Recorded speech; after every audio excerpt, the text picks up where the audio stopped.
Elaine, after 15 years with NeuroCore Technologies, we're restructuring your position. Cynthia Graves announced, her tone carrying a thin layer of satisfaction she didn't bother to hide. She sat across from me in a small conference room, with Lauren Mitchell from HR beside her, both of them wearing those carefully practiced faces of corporate sympathy. The company is moving in a new direction, Lauren added, sliding a manila folder across the table. Inside, I already knew what was waiting, a standard severance package, 2 weeks of pay for every year of service, 3 months of health coverage, a list of career counseling resources no one ever uses. I completely understand, I replied, keeping my voice steady. Relief flashed across their faces. They had expected anger, maybe even tears, but I gave them none. After all, I was a 55-year-old woman being quietly pushed out of an industry that worshipped youth and speed over experience and patience. What they didn't know was that I had anticipated this moment. For weeks. Ever since a misdirected email thread had landed in my inbox last month. We'll need you to clear your desk by Friday. Cynthia continued, now more confident because of my calm. Your keycard, company laptop, and phone before you leave. Your team will be notified this afternoon. My team, 6 brilliant engineers I had personally recruited and mentored, the same people who helped me design the distributed processing algorithm that powered NeuroCore's flagship product, DataPulse. Accounting software used by nearly half of the Fortune 500. Of course, I said, rising from my chair. Is there anything else? They exchanged glances, thrown off by my composure. That's all for now, Cynthia said. Thank you for keeping this professional. As I walked back to my office, I passed the glass-walled conference room where the executive team was meeting. Through the transparent barrier, I saw Nathan Drake, the CEO, gesturing animatedly at a PowerPoint titled Q3 Revenue Projections. The same Nathan Drake who, just last year, had stood on stage at an industry conference and taken credit for my algorithm, referring to me only as one of our researchers. I shut my office door behind me, took out my personal phone, and sent a short message. It's happening. Friday's my last day. The reply came within seconds. Perfect timing. Contracts are ready. Dinner tonight to finalize details. I smiled. Friday would be my last day at NeuroCore. Monday, however, Monday would be fascinating. That evening, I met Richard Hale, CEO of Vertex Innovations, at Meridian, an upscale restaurant far from NeuroCore's headquarters. He'd reserved a private alcove behind Japanese screens, far from curious eyes. They actually did it, Richard said, shaking his head as the waiter left. I suspected they might, but cutting the woman who built their core technology, that's madness. Nathan never understood what I created, I replied, taking a sip of water. He saw the interface, the marketing potential, not the architecture beneath it. 3 months earlier, I'd discovered something that had changed everything. NeuroCore had never filed the patent for my distributed processing algorithm. When I'd asked about it, the legal department had called it an oversight. They'd promised to handle it immediately. But something about their response had felt off. So I checked. And I found a confidential internal memo outlining their plan to claim my algorithm as company-developed intellectual property, without naming the inventor. Their timeline was clear: file the patent. Push me out quietly before final approval. What they didn't know was that I had already been working on refinements, on my own time. With my personal equipment. Improvements that increased efficiency by 43%. Those refinements didn't belong to NeuroCore. I had filed for a new patent, under my name, with full documentation and timestamps showing that the work was completed outside company hours. The patent had already been granted, thanks to Richard's introduction to a top-tier IP attorney. Richard slid a folder across the table. All the paperwork is finalized. As soon as you sign, Vertex officially acquires exclusive licensing rights to your patent. The press release goes out Monday morning. I opened the folder, though I had already memorized every line. A 7-figure signing bonus. Substantial equity. Ongoing royalties from every product that used my algorithm. What do you think Nathan's face will look like when he realizes? Richard grinned. I'm more concerned about my team. I admitted. They don't deserve to be caught in the fallout. Already taken care of, he said. We have positions for all 6 senior roles. Higher pay. I signed the final page. In one smooth motion, I had secured my future, protected my team, and reclaimed my work. To new beginnings, Richard said, raising his glass. To owning your value, I replied, clinking mine against his. Thursday and Friday passed in a blur of exit interviews, transition meetings, and quiet goodbyes. I stayed composed, even as whispers spread across the office. Young developers stopped me in the hallway, awkwardly asking for LinkedIn recommendations.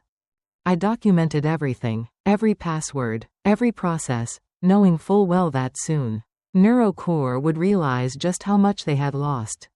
Leaving thorough notes wasn't kindness. It was evidence, proof that I had acted in good faith, while they had not. During my final exit interview, Lauren from HR read through her checklist mechanically.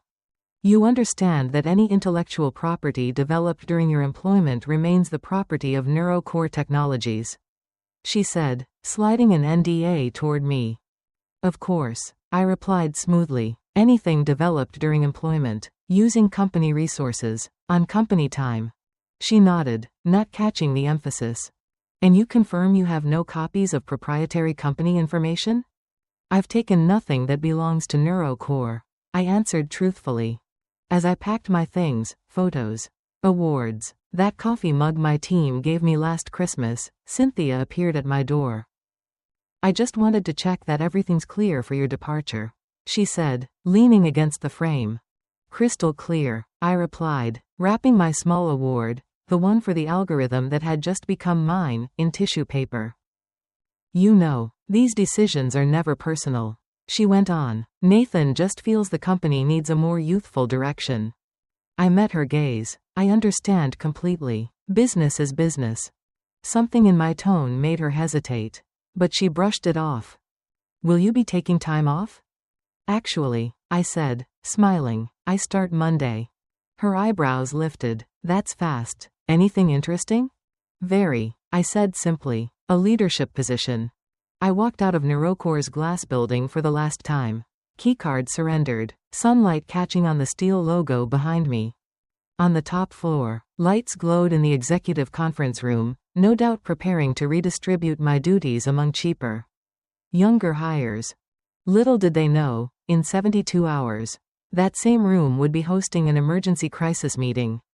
And this time, my name would be at the center of it all. Monday morning arrived bright and clear.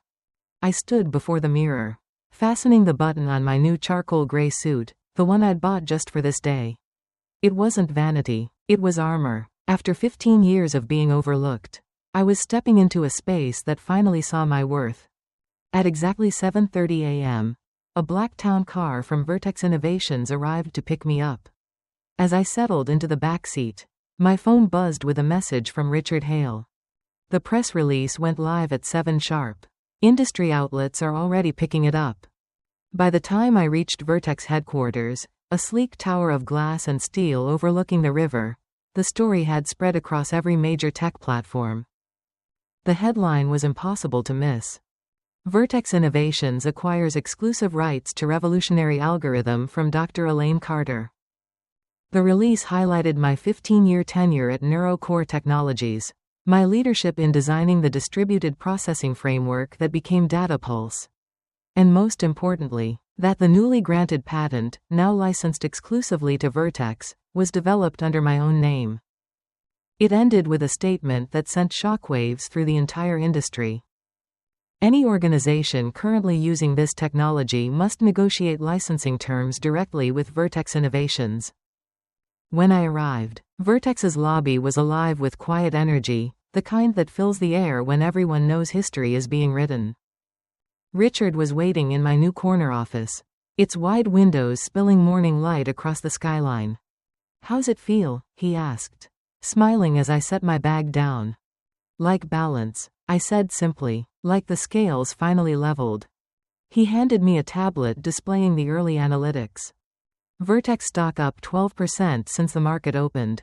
Neurocores dropped 7. The board's already celebrating. I allowed myself a small, silent breath of satisfaction, not revenge. Not gloating, just the relief of justice finally aligning with truth. Media requests? I asked. 3 major tech journals and 1 national business outlet. He said, we're screening for now. Let the story breathe a little. Good. The facts speak loud enough. At 9:15, my phone buzzed again. Ethan Morales. Complete chaos here. What did you do? I smiled, typing back. Check your personal email. Each of my 6 engineers had received an offer that morning, senior roles at Vertex. Higher pay, better benefits, and the freedom to innovate without being silenced. Meanwhile, across town, Neurocore's executive floor had descended into panic. Ethan's updates came in real time. Legal just pulled your old employment file. Servers from R&D are being rolled into the main conference room. Nathan looks like he's about to combust. I could picture it clearly, the man who once called me a reliable support figure, now realizing that the foundation of his empire was never his to begin with. At 10:45, I received an email from Nathan himself. Subject: Urgent, call me. Elaine, there appears to be a misunderstanding. Please call me at your earliest convenience. Desperation seeped through every word. I didn't reply. Instead, I forwarded it straight to Vertex's legal department. By noon, the story had become the day's headline across tech networks. Industry shock. Veteran engineer reclaims ownership of core algorithm. Joins competitor. Comments flooded social media. Some called it poetic justice. Others labeled it a masterclass in quiet power. How are you holding up? Richard asked later, stepping into my office. Strangely calm, I said, looking out the window. 15 years of silence taught me patience. Now, I finally get to speak, through action. He chuckled. You know, this isn't just a win for us. It's a message to every company that treats innovation like a resource to exploit instead of something to respect. Then let's make sure they hear it, I replied. That afternoon, my new executive assistant, Sophie Tran, sharp, efficient, and impossibly young, appeared at the door. Dr. Carter, the development team's ready in the main conference room. Also, she hesitated. Neurocore's CEO has called 4 times in the past hour. I smiled faintly. Tell him I'm in meetings all day. Our legal team will be in touch. Downstairs, my new engineering team was waiting, a mix of old faces and new talent. Ethan and the others had already accepted the offers. As I entered, they rose to greet me. And for the first time in years, I felt something genuine in a corporate room: respect. Welcome to the future, I said, taking my place at the head of the table. We began mapping out integration plans for my patented algorithm, this time with my name attached. When I spoke, people listened. No one interrupted. No one rephrased my ideas to make them theirs. That small difference, being heard, felt like oxygen. By 2 p.m., Ethan's final message arrived. All hands meeting. Nathan's furious. Cynthia's pale. Rumor is they're trying to sue you. I forwarded the text to our legal counsel. Within minutes, the reply came back. Let them try. Your documentation is airtight, timestamps.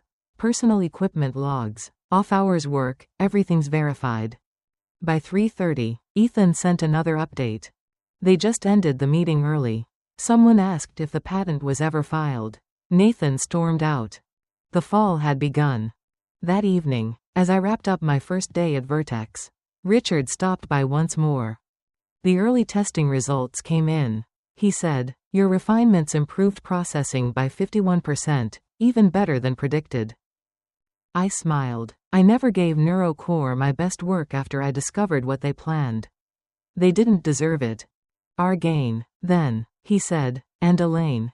He paused, lowering his voice. You've done something extraordinary, not just for us, but for everyone who's ever been told they were replaceable. I looked out at the city below. The skyline bathed in sunset gold. It's not revenge, I said softly. It's correction, a long overdue one. By Tuesday morning, the full impact of my departure had begun to unravel at Neurocore Technologies. From my office at Vertex Innovations, I watched the numbers on the stock ticker slide steadily downward, a silent confirmation of everything I already knew. Reports were flooding in from inside the company. Ethan Morales's messages came in bursts between meetings. "They've pulled every file with your name on it." One read, "Legal's combing through old servers." The board called an emergency meeting. I pictured it vividly. Nathan Drake pacing behind closed glass doors, demanding explanations from his legal and HR heads. Cynthia Graves and Lauren Mitchell sitting pale and speechless under the weight of their own incompetence. They'd underestimated me, believing that a polite middle-aged woman would simply walk away quietly while they took credit for her life's work. Now the empire they'd built on borrowed brilliance was beginning to crumble. At 10 a.m., my assistant Sophie knocked on my door.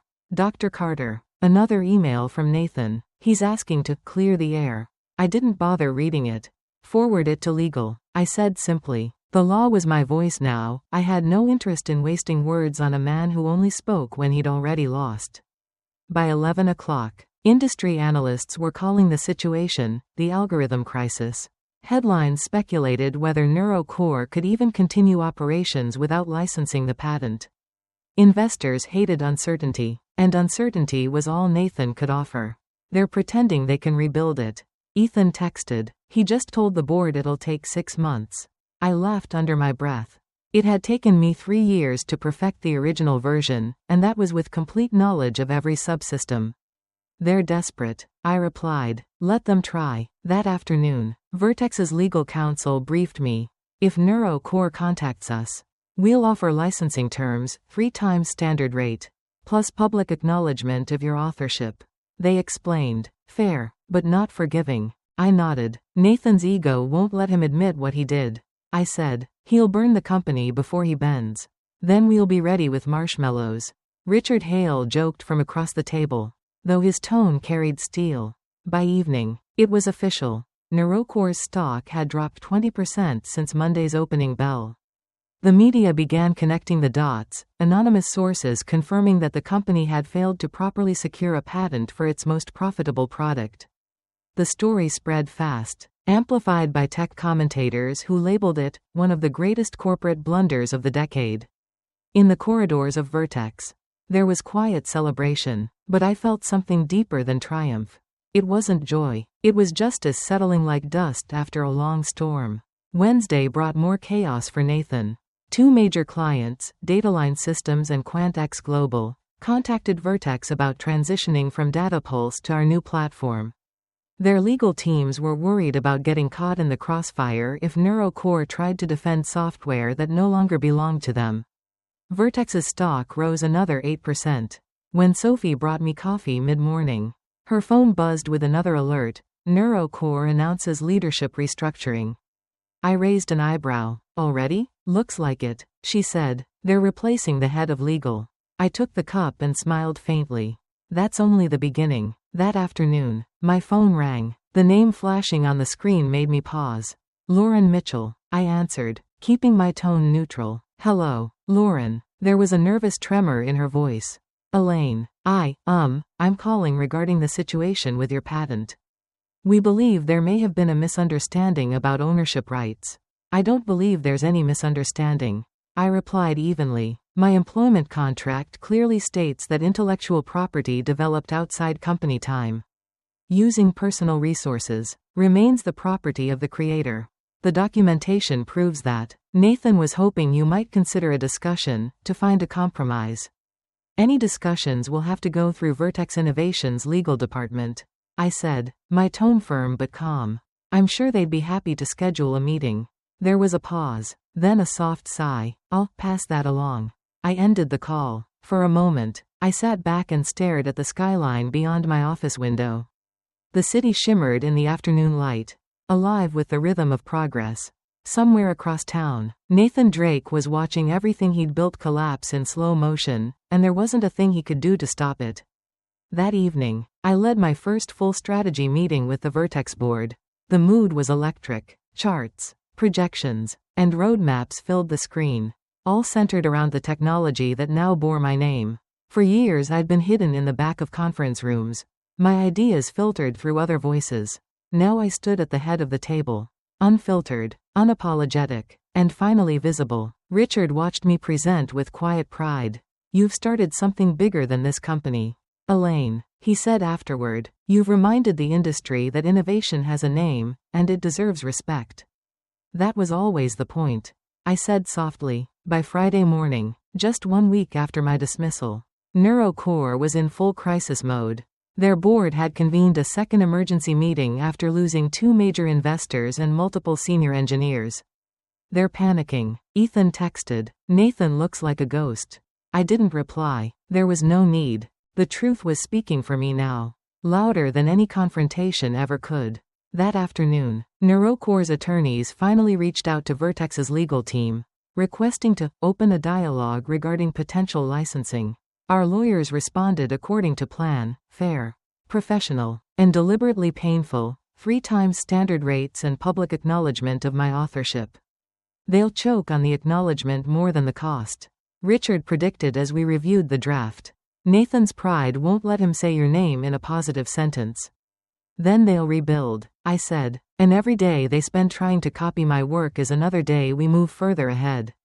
As the week closed, I walked out of the building with a quiet sense of peace. I hadn't raised my voice, filed a lawsuit, or leaked a single email. All I had done was tell the truth, and the truth had done the rest.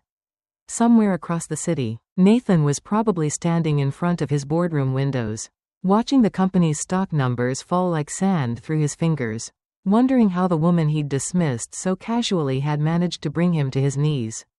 But I knew the answer. I hadn't destroyed him. I'd simply refused to stay silent. And sometimes, silence, when used with precision, is the sharpest weapon of all. Monday morning arrived with a quiet kind of victory in the air. 10 days had passed since I walked out of NeuroCore's glass doors. And now, as I stepped into the Vertex Innovations conference room, the future I had once dreamed of was unfolding in front of me. My entire former team was there, Ethan Morales and the other 5 engineers I had mentored for years, each of them now wearing Vertex ID badges. The tension that had once lived in their shoulders at NeuroCore was gone. In its place was energy, focus, freedom. "Welcome to your new home," I said, looking around at the group that had once been dismissed as replaceable. Ethan grinned. "Feels like we finally get to breathe again." We spent the morning mapping out the next evolution of the algorithm. Sophie took notes while I drew data flow charts on the glass wall. Lines connecting into something bigger, faster, cleaner. "This is how development should feel," Sophie murmured. At NeuroCore, half our meetings were spent explaining basic concepts to people who never listened anyway. I smiled. That's the difference between being seen and being silenced. The room filled with laughter, the kind that comes from shared survival. The sense of renewal was palpable, like sunlight after a storm. Around noon, Sophie appeared at the door again. "Dr. Carter, there's been a major development. You'll want to see this." She handed me her tablet. The headline made me pause.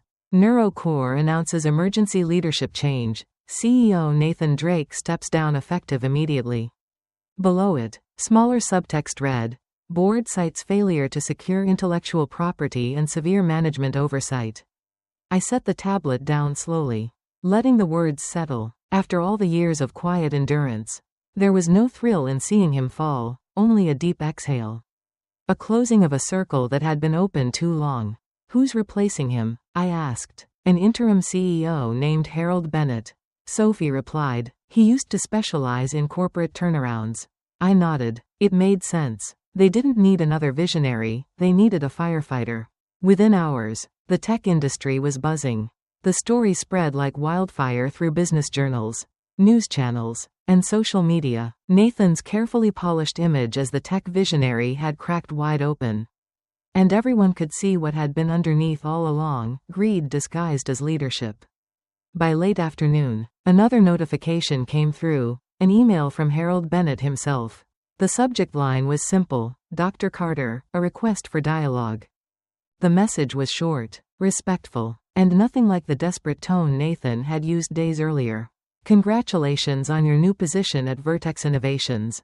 I've been brought in to help NeuroCore stabilize after recent events." I would like to discuss a fair licensing arrangement for your patented technology. We are prepared to publicly acknowledge your authorship and correct prior oversights.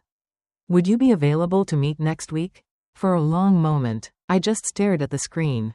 I could almost feel the weight of irony pressing against my ribs. They had finally said the words they'd once buried so deeply, acknowledge your authorship. I forwarded the email to Richard with a short note, Phase 1 complete. His reply came within minutes. Beautifully executed. The board's already calling this a masterstroke. You didn't just win, you changed how this industry treats its innovators. I leaned back in my chair, letting the thought sink in. This was never about humiliation or vengeance. It was about restoration, about forcing a system that thrives on erasure to finally see the people behind the ideas. Over the next few days, preparations for the licensing negotiations began. Vertex's legal and PR teams coordinated every step with precision. We would enter the talks not as rivals seeking truce, but as rightful owners setting terms. Meanwhile, news outlets dissected every detail of the collapse. Analysts called it a turning point in corporate accountability. Commentators debated whether NeuroCore could recover at all. Through it all, I remained silent. My work spoke for me. On Thursday, Richard stopped by my office holding 2 cups of coffee. You should know, he said, setting one down on my desk. The industry association is using your case in their new ethics training for executives. I looked up, surprised. My case? They're calling it the Carter precedent. Every HR and legal department is now reviewing their IP clauses. You've changed the rulebook. For a moment, I was speechless. I thought about all the nights I had stayed late at NeuroCore, fixing other people's code, cleaning up their messes, while being told I should be grateful just to have a seat at the table. Now, the table itself was being rebuilt. It's strange, I said softly. I spent 15 years feeling invisible. And now everyone wants to hear what I think. Maybe that's what justice feels like. Richard said, not revenge, just correction. Friday came quietly. I spent the day reviewing progress reports, watching the team's momentum grow. The new version of the algorithm, codenamed Athena, was already outperforming projections. It was faster, more secure, and entirely ours. Near the end of the day, Sophie entered with another update. Harold Bennett just released a public statement, she said, handing me a printed copy. Dr. Elaine Carter's contributions to the field of distributed processing have been invaluable to the industry. NeuroCore is committed to making amends and supporting fair recognition of all innovators. I read the words carefully, then folded the page and placed it in my drawer. Closure doesn't always come with applause. Sometimes, it's a simple acknowledgement that the truth finally has your name on it. As I left the office that evening, the city lights shimmered across the river. For the first time in years, I wasn't thinking about survival. I was thinking about legacy. The quiet kind that endures, not because it screams the loudest, but because it can't be erased. And somewhere in the distance, behind another wall of glass and regret, I imagined Nathan Drake watching that same skyline fade into dusk, realizing that the woman he once dismissed as expendable had just rewritten the future. 3 months after I left NeuroCore Technologies, I found myself standing backstage at the National Technology Innovation Conference, preparing to deliver the keynote address. The air buzzed with anticipation. The crowd beyond the curtain was filled with industry leaders, journalists, and developers, people who once wouldn't have known my name but now spoke it with a kind of reverence. The announcer's voice echoed through the hall. Please welcome Dr. Elaine Carter, Chief Innovation Officer at Vertex Innovations, and creator of the distributed processing algorithm that has revolutionized data handling across industries. The applause was immediate, thunderous, and for a brief moment, it felt like time stopped. A year ago, I'd sat at the back of this same conference, anonymous while Nathan Drake stood on stage taking credit for my work. Now, it was my turn to tell the truth. I stepped up to the podium and looked out at the faces before me, bright, expectant, searching. Thank you, I began, my voice calm but steady. Today, I want to talk about ownership, of ideas, of effort, of truth. For too long, innovation has been treated as something that belongs to companies instead of people. But behind every breakthrough, there's a name, a story, A human being. The silence that followed was the kind that listens. I spoke about the architecture of the algorithm. Yes, but also about the human architecture behind innovation, the nights spent debugging code until dawn. The meetings where voices were drowned out. The quiet persistence that turns vision into reality. I never mentioned NeuroCore by name. I didn't need to. Everyone in that room knew the story. When I finished, the applause came again, longer this time, and I saw tears glinting in a few eyes. Afterward, during the reception, young engineers, especially women, approached me one after another. Your story changed how I document my work. One said shyly. I started keeping detailed development logs on my personal time. I smiled. That's smart. Protect your ideas. They're worth more than you think. Another, barely out of college, said, you made me believe I could be more than just a name on someone else's presentation slide. That one stayed with me. Because once, I had been her. That evening, back in my hotel suite, I poured a glass of wine and checked my phone. A new alert flashed across the screen. NeuroCore signs licensing agreement with Vertex Innovations, acknowledges Dr. Elaine Carter as algorithms creator. For a long time, I just stared at the headline. It was done. The words that had once been buried in corporate reports were now public record. Undeniable and permanent. Their stock had stabilized, though at a fraction of its former value, while Vertex continued to soar. Justice had been served, not through revenge, but through patience, precision, and truth. The following morning, I returned to Vertex headquarters. My office had become something of a symbol now, the glass-walled space overlooking the city where the quiet revolution had begun. Richard Hale walked in carrying a sleek white envelope. Morning, he said, grinning. Thought you'd like to see this. Inside was an invitation embossed in silver. Women in Technology Leadership Summit, keynote speaker, Dr. Elaine Carter. I laughed softly. I suppose anonymity isn't an option anymore. You've become something of an icon. Richard said, the story of the woman who was nearly erased, but refused to disappear, is being taught in business schools. They're calling it the Carter Standard. I set the invitation on my desk. My reflection mirrored faintly in the glass. It was never about fame. I said quietly, all I ever wanted was fairness. And you earned it, he replied. But don't underestimate how far that fairness will go for others. That afternoon, we held a company-wide meeting to review progress. The new generation of products, built on my refined algorithm, was outperforming every projection. Clients who had once been loyal to NeuroCore were now switching to Vertex in record numbers. Investors called it the shift of the decade. For me, it was something simpler: validation. Proof that when you protect your principles, success follows naturally. Later that week, I received a handwritten letter, a rarity in the digital age.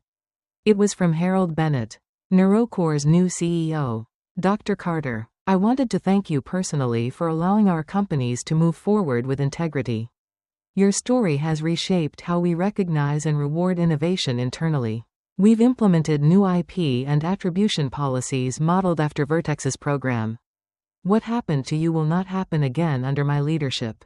I folded the letter slowly, feeling a strange, unexpected peace. Maybe this was what true closure looked like, not vengeance, not apology, but change, real change. When I walked through the halls of Vertex that evening, the energy was different. My team was thriving, their laughter echoing down the corridors. Sophie was sketching design ideas on a tablet with Ethan by her side. Both absorbed in conversation, they looked up as I passed.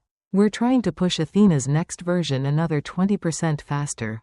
Ethan said, you think that's possible? I smiled. With the right people? Always. As I stepped into the elevator, I caught a glimpse of the city outside, its lights flickering like code across the skyline.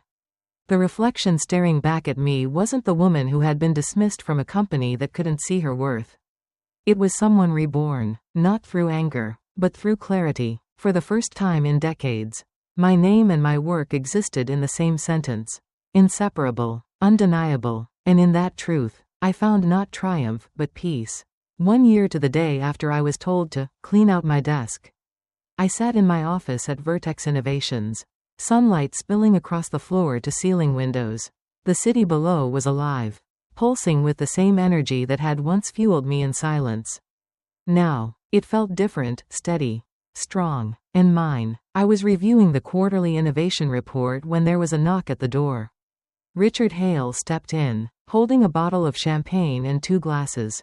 "Happy anniversary," he said, grinning. "You might want to sit down before I tell you this." He placed the glasses on my desk and poured with the calm satisfaction of a man who had seen everything fall perfectly into place. The board just made it official. Vertex Innovations has surpassed NeuroCore Technologies in market valuation. For the first time in company history. For a moment, I didn't speak. I just let the words hang in the air, watching the bubbles rise in my glass. "It's not about beating them," I said finally, my voice soft. "It's about proving that integrity wins." Richard smiled. "That's why you're the kind of leader people follow." "Elaine." He handed me an envelope. Inside was another invitation, this one from the International Technology Association. Keynote speaker, Dr. Elaine Carter, Owning Your Value, How Documentation and Integrity Redefined Innovation. I traced the embossed letters with my finger. "It's strange," I said, almost to myself. "A year ago, they wouldn't even print my name on a company memo. Now they print it on awards." Richard said, "And textbooks. And ethics manuals." I laughed quietly. I didn't plan any of this. I just refused to let them erase me. That's exactly why it worked.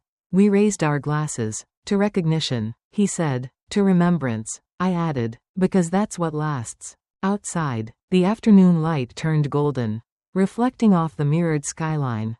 For the first time in a long time, I allowed myself to pause, to feel the stillness I had earned. The noise of ambition had faded, replaced by something quieter but far more powerful, respect. A few minutes later, Sophie knocked softly before stepping in. "Dr. Carter, sorry to interrupt. The Women in Technology Summit confirmed they want you as the closing speaker this year. They said your story inspired their new mentorship program." I smiled. "Then tell them yes. And make sure we sponsor a scholarship for young developers. Name it after innovation, not me." She nodded, beaming. When she left, Richard leaned against the doorframe. "You really have changed this industry. You know." I looked up at him. "Maybe," I said, "but more importantly, we've reminded people that behind every invention is a person, and that person deserves to be seen." Later that evening, after everyone had gone home, I walked alone through the quiet halls of Vertex. The glass walls shimmered with reflections of light and memory. On one side, framed awards lined the corridor. The Carter Algorithm, Industry Innovator of the Year, Women Who Changed Technology. Each plaque represented a story, a scar, a lesson. I stopped before one, an early photo of me with my team back at NeuroCore. Before everything fell apart, Ethan had found it months ago and insisted on keeping it here. A reminder, he had said, of where the revolution started. I smiled faintly. Sometimes, justice doesn't roar, it whispers.